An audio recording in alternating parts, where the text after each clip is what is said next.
نحمده ونصلي على رسوله الكريم أما بعد رب اشرح لي صدري ويسر لي أمري واحلل عقدة من لساني يفقهوا قولي۔ آج دینی رہنمائی کی 43ویں مجلس میں سبھی سننے والوں کی خدمت میں السلام علیکم ورحمۃ اللہ وبرکاتہ پیش کرتے ہیں۔ گزشتہ مجلس کا ایک سوال رہ گیا تھا، پوچھا گیا تھا کہ مصافحے کے بعد سینے پر ہاتھ پھیرنا کیسا ہے، جیسا کہ بہت سے لوگوں کا معمول ہوتا ہے۔ تو جواب میں عرض ہے کہ اس طرح سے ہاتھ پھیرنا کسی بھی روایت میں ثابت نہیں ہے، اور اس کا التزام سلف صالحین سے بھی منقول نہیں ہے، لہذا اس کو مصافحے کا حصہ نہیں سمجھنا چاہیے۔ مصافحے کا مطلب صرف ایک دوسرے سے ہاتھ ملانا ہے، ہتھیلی کا ہتھیلی سے ملنا، یہی مصافحے کا اصل معنی ہے، اور اس سے اس عمل کی تکمیل ہو جاتی ہے۔ ایک صاحب نے سوال کیا ہے کہ کیا باسی روٹی کھانا سنت ہے، اور کیا حضور اکرم صلی اللہ تعالی علیہ وسلم اور صحابہ کرام رضی اللہ تعالی عنہم سے باسی روٹی کھانا ثابت ہے؟ تو اس سلسلے میں عرض ہے کہ نبی اکرم صلی اللہ تعالی علیہ وسلم سے کبھی کبھار باسی روٹی کھانے کی روایت احادیث شریفہ میں موجود ہے، لیکن اس کا یہ مطلب نہیں ہے کہ آپ خاص طور پر باسی روٹی کھانے کا اہتمام فرماتے ہوں، کہ روٹی رکھ دی جاتی ہو کہ اگلے وقت میں کھائی جائے گی، کیونکہ آپ کے ہاں اکثر یہ ہوتا تھا کہ اتنی روٹی پکتی ہی نہیں تھی کہ اگلے وقت کے لیے وہ بچا کے رکھی جاتی۔ اس لیے یہ کہنا کہ باسی ہی روٹی کھانا سنت ہے، یہ تعبیر صحیح نہیں ہوگی۔ اس بارے میں اصل سنت یہ ہے کہ بر وقت جیسا کھانا میسر ہو وہ آدمی نوش کر لے، چاہے وہ تازہ ہو یا باسی۔ تو گویا دونوں باتوں کے اوپر سنت کا اطلاق ہوگا، تازہ کھانا ہے تو وہ بھی سنت ہے، اور باسی کھانا یا باسی روٹی کوئی کھائے تو وہ بھی سنت کے خلاف نہیں ہے۔ ایک صاحب نے سوال کیا ہے کہ ایک حدیث نظر سے گزری کہ سیدنا حضرت عبداللہ ابن عمر رضی اللہ تعالی عنہما فرماتے ہیں کہ نبی اکرم صلی اللہ تعالی علیہ وسلم نے فرمایا کہ جب آدمی اپنے وطن کے علاوہ کسی اور جگہ وفات پاتا ہے تو اس کے وطن سے لے کر جہاں اس کی وفات ہوئی ہے اس کی قبر میں اتنی ہی مقدار میں وسعت پیدا کر دی جاتی ہے۔ تو گویا کہ اس حدیث سے پردیس میں موت کی فضیلت بیان کی گئی ہے۔ تو سوال یہ ہے کہ یہ حدیث ثابت ہے یا نہیں؟ تو جواب میں عرض ہے کہ یہ حدیث نسائی شریف میں موجود ہے، اور حدیث کا نمبر ہے 1832، اور اس میں نبی اکرم علیہ الصلاۃ والسلام نے ارشاد فرمایا کہ ان الرجل اذا مات بغیر مولده قیس له من مولده الى منقطع اثره فی الجنہ، یعنی جب آدمی اپنے جائے پیدائش کے علاوہ دوسری جگہ پر وفات پاتا ہے تو اس کے لیے پیدائش کی جگہ سے لے کر وفات تک کی جگہ کی نپائی ہوگی جنت میں۔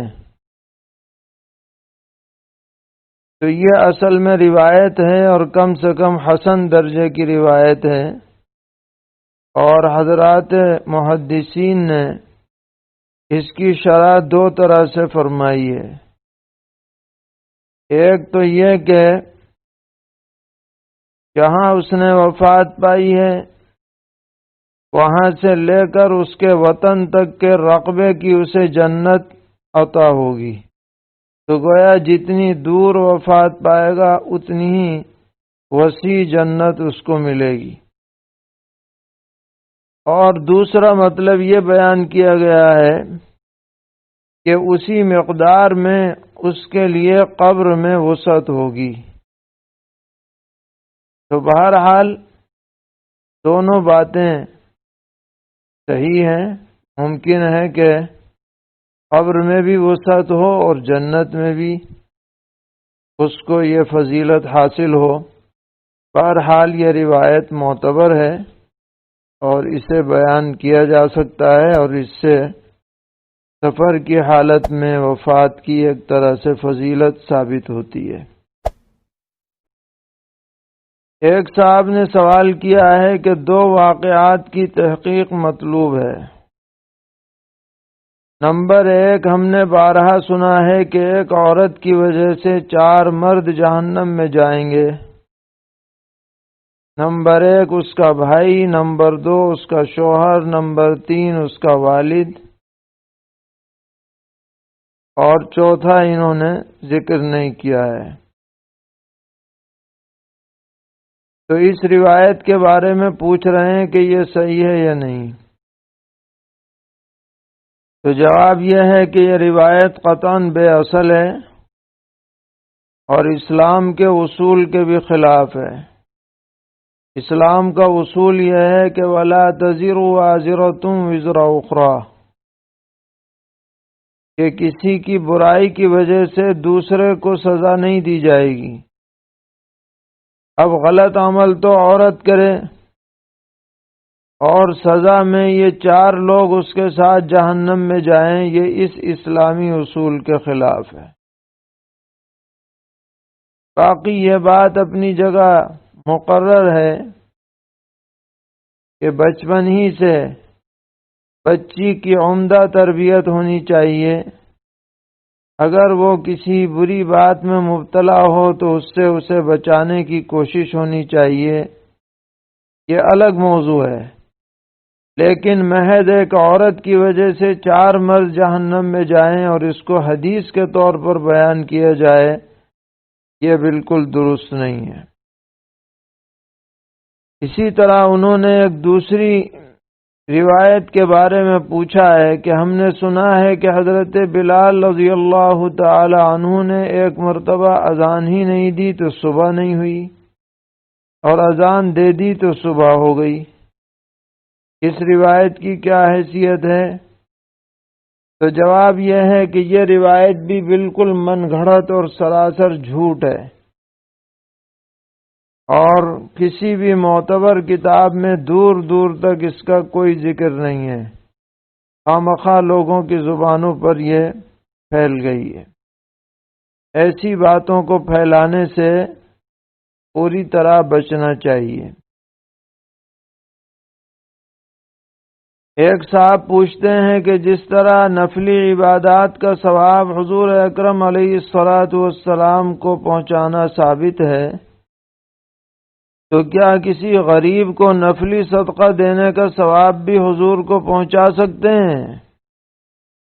جی ہاں، بالکل پہنچا سکتے ہیں۔ کسی بھی عبادت کا ثواب پیغمبر علیہ الصلاۃ والسلام کو پہنچایا جا سکتا ہے، اس میں کوئی تخصیص نہیں ہے۔ ایک صاحب پوچھتے ہیں کہ قبر پر پھولدار درخت لگانا اور پھول ڈالنا کیسا ہے؟ اگر لگانا جائز ہے تو کون سی جانب لگایا جائے؟ جواب یہ ہے کہ قبر پر پھولدار درخت لگانا یا پھول ڈالنا یہ طریقہ درست نہیں ہے، اور خاص کر اگر اس عقیدے کے ساتھ پھول ڈالے جائیں کہ اس کی خوشبو میت کو پہنچے گی یا اس کا کوئی نفع میت کو پہنچے گا، تو یہ تو بالکل سراسر بے دلیل بات ہے۔ اگر کوئی یہ کہے کہ نبی اکرم صلی اللہ تعالی علیہ وسلم نے بھی دو ایسی قبروں پر ٹہنی لگوائی تھی جن کے بارے میں آپ نے فرمایا کہ انہیں عذاب ہو رہا ہے، اور آپ نے یہ بھی ارشاد فرمایا کہ جب تک یہ ٹہنیاں تر رہیں گی ان سے عذاب ہٹا رہے گا، تو اس روایت سے استدلال کرتے ہوئے ہم اپنے قبرستانوں میں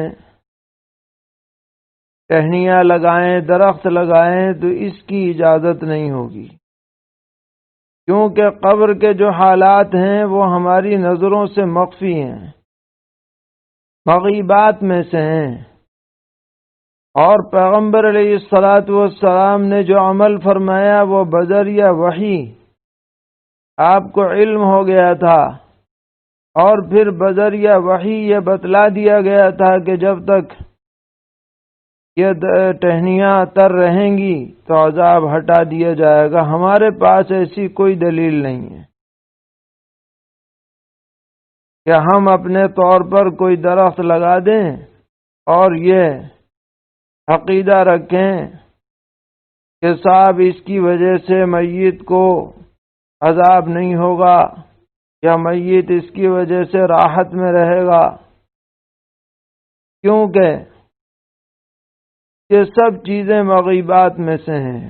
جب تک کہ مخبر صادق کی خبر نہ ہو ہم اپنے طور پر اس کے بارے میں کوئی بھی حکم نہ لگا سکتے ہیں نہ عمل کر سکتے ہیں، اس لیے ایسی باتوں سے اجتناب کرنا چاہیے۔ البتہ میت کو فائدہ پہنچانا ہے تو اس کے لیے دعائے خیر کی جائے، دعائے مغفرت کی جائے، صدقہ کیا جائے، ایصال ثواب کیا جائے، یہ اصل طریقہ ہے۔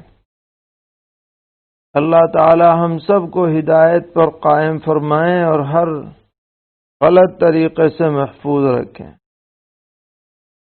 ایک صاحب پوچھتے ہیں کہ میت کی تدفین کے بعد قبرستان میں یہ اعلان کرنا کہ تمام مہمان گھر ہو کر کھانا کھا کر جائیں، یہ کیسا ہے؟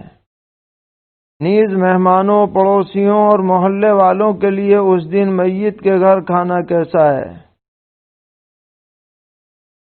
جواب یہ ہے کہ یہ طریقہ بالکل درست نہیں ہے، اس لیے کہ دعوت شریعت میں خوشی کے موقع پر ثابت ہے، نہ کہ غمی کے موقع پر، اور میت کے گھر والوں کے لیے جو کھانا بھیجنے کا حکم ہے یہ خاص طور پر اس لیے ہے کہ وہ بیچارے غم کی وجہ سے کھانا خود پکا نہیں پائیں گے، اس لیے وہ خود کھا لیں، اور جو ان کے ہاں دور دراز کے اگر مہمان آئے ہوئے ہوں تو وہ کھا لیں، لیکن آس پاس پڑوس کے رہنے والے یا شہر ہی کے رشتہ دار وہ اس موقع پر کھانا کھائیں، یہ طریقہ بالکل غلط ہے، اور ایسے کھانے سے کھانے والوں کو بھی احتراز کرنا چاہیے۔ ایک صاحب نے سوال کیا ہے کہ جمعے کے دن عمومی طور پر مبارکباد دینا کیسا ہے؟ یہ کہیں ثابت نہیں ہے جمعے کی مبارکباد۔ پوچھا ہے کہ کسی شخص کو اسلامی نئے سال کی مبارکباد دینا شرعاً جائز ہے یا نہیں؟ اگر یہ نیت ہو کہ اس کی وجہ سے لوگوں کو اسلامی تاریخ کا پتہ چل جائے گا تو فی نفسی ہی نئے سال کی مبارکباد دینا مباح ہے، اگرچہ اسے سنت وغیرہ نہیں کہا جا سکتا۔ البتہ اتنی بات بعض احادیث سے ثابت ہے کہ نبی اکرم صلی اللہ تعالی علیہ وسلم نئے سال یا نئے مہینے کے آغاز میں یہ دعا فرمایا کرتے تھے کہ اللہم ادخلہ علینا بالامن والایمان والسلامت والاسلام ورضوان من الرحمن وجواز من الشیطان، جس کا ترجمہ یہ ہے کہ اللہ اس سال کو ہمارے اوپر امن و امان اور ایمان کے ساتھ داخل فرما، اور سلامتی اور اسلام کے ساتھ سال گزارنے کی توفیق عطا فرما، اور رحمان کی رضامندی اور شیطان کے پھندے میں پھنسنے سے نجات کے ساتھ اس سال گزارنے کی سعادت ہمیں ملے۔ تو اس طرح کی دعا پیغمبر علیہ السلام سے ثابت ہے، ہمیں بھی اس کا اہتمام کرنا چاہیے۔ ہر مہینے کے شروع میں یہ دعا مانگی جائے، ہر سال کے شروع میں یہ دعا مانگی جائے، اور اپنا محاسبہ کیا جائے، اپنے معاملات احوال کو درست کرنے کی فکر اور کوشش کی جائے۔ ایک صاحب پوچھتے ہیں کہ ہمارے مکان میں جگہ تنگ ہونے کی وجہ سے بیت الخلاء کی سیٹ جنوب یا شمال کی طرف رکھنے کی کوئی صورت نہیں بن پا رہی، تو کیا مشرق مغرب رکھ سکتے ہیں؟ جواب یہ ہے کہ حتی الامکان کوشش کی جائے کہ مشرق مغرب نہ ہو، اور اگر وہ بن بھی جائے تو جس وقت وہاں جائیں قضاء حاجت کے لیے تو کچھ رخ بدل کر کے بیٹھنے کی کوشش کریں، اس کا اہتمام ہونا چاہیے، حتی الامکان اس کی کوشش ہونی چاہیے۔ سوال یہ ہے کہ فجر کی سنتیں وقت ہونے کے بعد اذان سے پہلے پڑھ سکتے ہیں یا نہیں؟ یہاں پڑھ سکتے ہیں، اس میں کوئی حرج نہیں ہے۔ ایک سوال ہے کہ شوہر کے انتقال کے بعد عورت اپنی سسرال میں پوری نماز پڑھے گی یا قصر کرے گی؟ پھر جب عورت اپنے میکے آ جائے تو یہ میکہ دوبارہ وطن اصلی کے حکم میں ہو جائے گا یا نہیں، اور یہاں نماز پوری پڑھے گی یا قصر کرے گی؟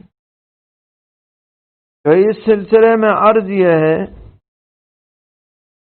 کہ شوہر کے انتقال کے بعد دو حالتیں ہیں۔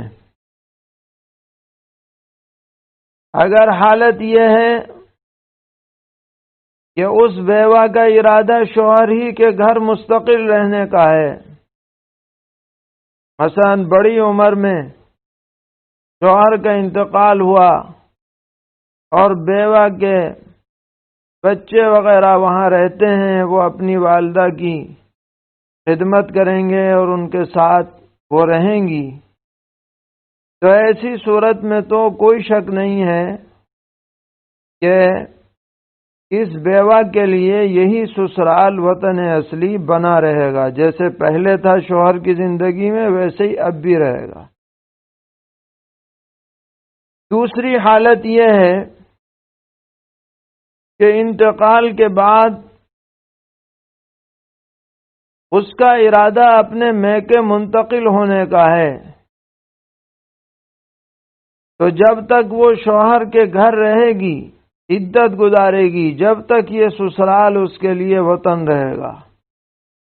اور جب وہاں سے اپنا تعلق یعنی اقامت کا تعلق بالکلیہ ختم کر کے واپس اپنے میکے آ جائے گی تو سسرال اس کا وطن نہیں رہے گا، میکہ دوبارہ وطن بن جائے گا۔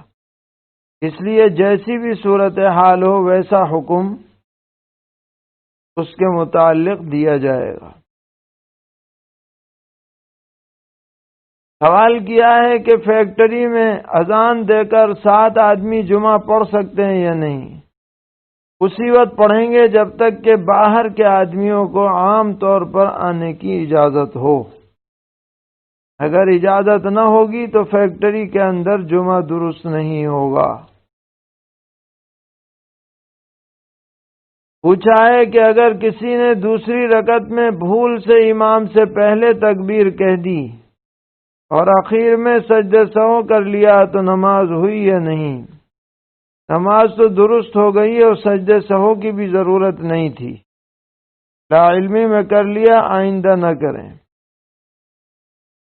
سوال ہے کہ جنوبی ہند کے بعض علاقوں میں نماز فجر اور نماز عصر کے بعد ربنا تقبل منا الفاتحہ بولتے ہیں اور پھر مخصوص طریقے پر کچھ صورتیں پڑھتے ہیں اور پھر یہ آیت پڑھتے ہیں ان اللہ وملائکتہ یصلون علی النبی، پھر درود شریف پڑھتے ہیں، پھر دعا ہوتی ہے۔ جواب یہ ہے کہ اس طریقے کا التزام درست نہیں ہے، کیونکہ جہاں پر ایسا التزام ہونے لگا ہے ہم نے خود دیکھا ہے کہ لوگ سمجھتے ہیں کہ ابھی نماز کا عمل ہی پورا نہیں ہوا جب تک کہ فاتحہ مکمل نہ ہو جائے، حالانکہ نماز کا عمل امام کے سلام پھیرتے ہی پورا ہو جاتا ہے۔ تو یہ التزام مالا الزم ہے، ایسی چیزوں سے بچنا چاہیے۔ ہاں اتفاقاً کبھی کسی خاص حالت کی وجہ سے جہراً دعا کرا دی جائے بغیر کسی التزام کے تو اس کی گنجائش ہے۔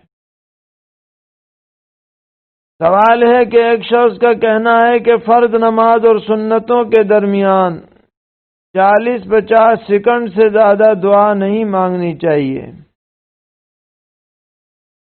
اور ایسا کرنا صحیح نہیں ہے۔ جواب یہ ہے کہ احادیث شریفہ میں چھوٹی بڑی دعائیں نماز کے بعد مانگنا ثابت ہے، اس لیے اگر کوئی کچھ لمبی بھی دعا کر لیتا ہے تو اس میں کوئی حرج کی بات نہیں ہے، اس کی وجہ سے سنتوں کے ثواب میں کوئی کمی نہیں آتی۔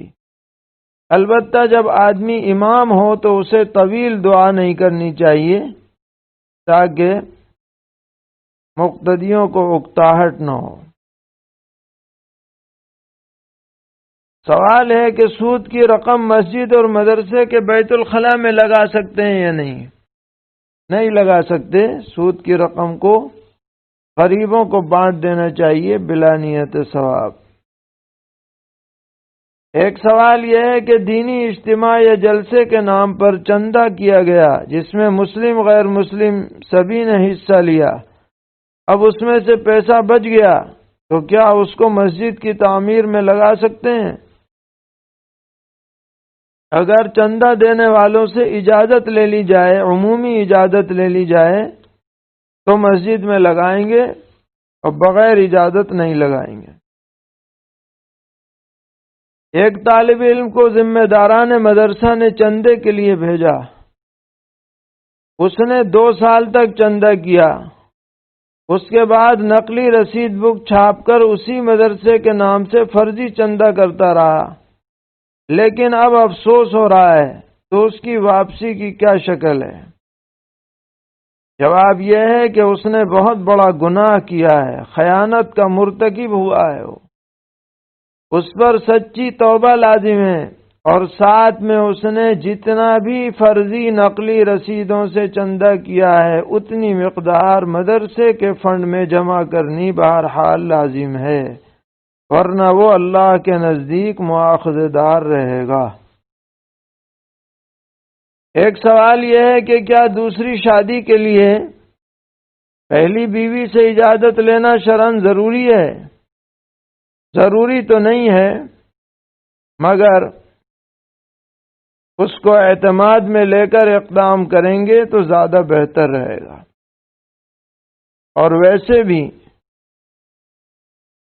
دوسری شادی کا ارادہ جب ہی کرنا چاہیے جب آدمی دونوں کے درمیان عدل اور انصاف کے تقاضوں کو پورا کر سکتا ہو۔ قرآن پاک میں بھی اس کا حکم ہے کہ اگر تمہیں خطرہ ہو کہ تم عدل اور انصاف نہیں کر پاؤ گے تو ایک پر اکتفا کیا جائے۔ ایک صاحب پوچھتے ہیں کہ شیئر مارکیٹ میں کام کرنا کیسا ہے؟ تو شیئر مارکیٹ کی بہت سی شکلیں ہیں، اور ہم نے اب تک جو مطالعہ کیا ہے اس میں سے اکثر شکلیں مشتبہ ہیں۔ مشتبہ کا مطلب یہ ہے کہ ان کو یقینی طور پر جائز کہنا مشکل ہے۔ اس لیے ہمارا مشورہ یہ ہے کہ شیئر مارکیٹنگ میں جب تک کہ 100% یقینی طور پر جواز کا پہلو نہ نکلے، آدمی کو اس طرح کے کاروبار سے اجتناب کرنا چاہیے اور دیگر حلال کاروبار میں اپنا پیسہ لگانا چاہیے۔ میرے والد صاحب نے میرے پیسوں سے پراپرٹی اپنے نام کرائی، تو کیا اس پراپرٹی میں میرے دوسرے بھائی بہنوں کا بھی حصہ ہوگا یا نہیں؟ یہاں دو شکلیں ہو سکتی ہیں۔ ایک شکل تو یہ ہے کہ آپ نے والد صاحب کو مالک بنا دیا اور پھر انہوں نے پراپرٹی اپنے نام کرا لی، تو ایسی صورت میں ان کے انتقال کے بعد یہ پراپرٹی ان کے ترکے میں شامل ہوگی، اور جتنے بھی وارثین، لیکن اگر آپ نے انہیں مالک نہیں بنایا، مصلحتاً ان کا نام ڈالا ہے،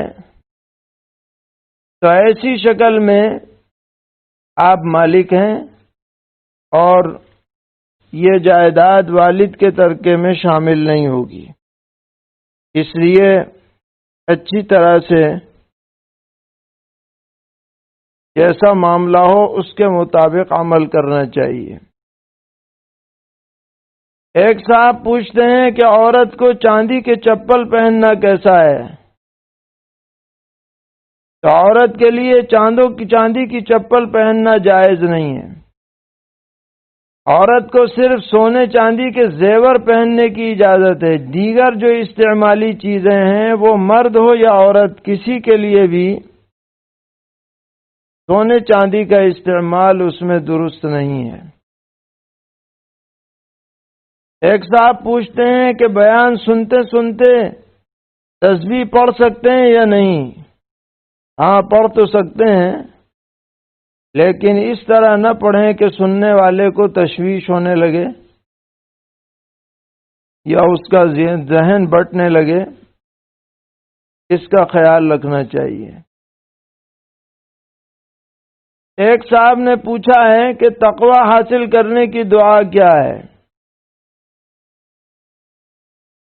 پیغمبر علیہ الصلوۃ والسلام نے ایک دعا تلقین فرمائی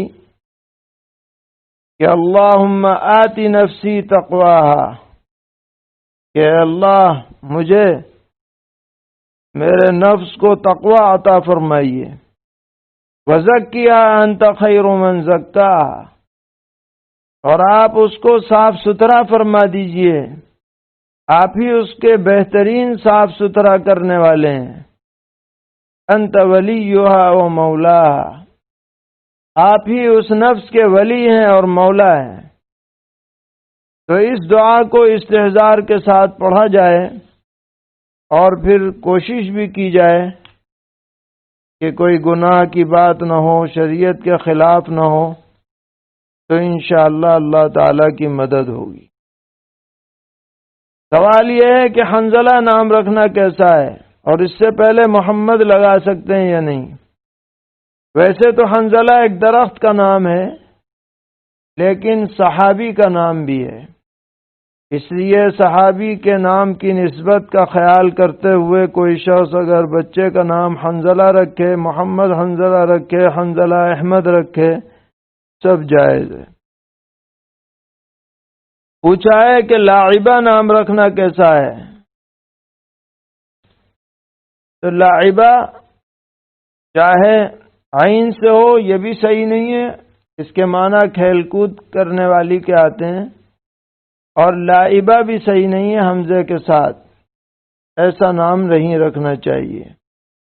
اللہ تعالی ہم سب کو دین پر استقامت عطا فرمائے اور شرور اور فتن سے محفوظ فرمائے۔ وصلی اللہ تعالی علی خیر خلقہ محمد وآلہ وصحبہ اجمعین برحمتک یا ارحم الراحمین۔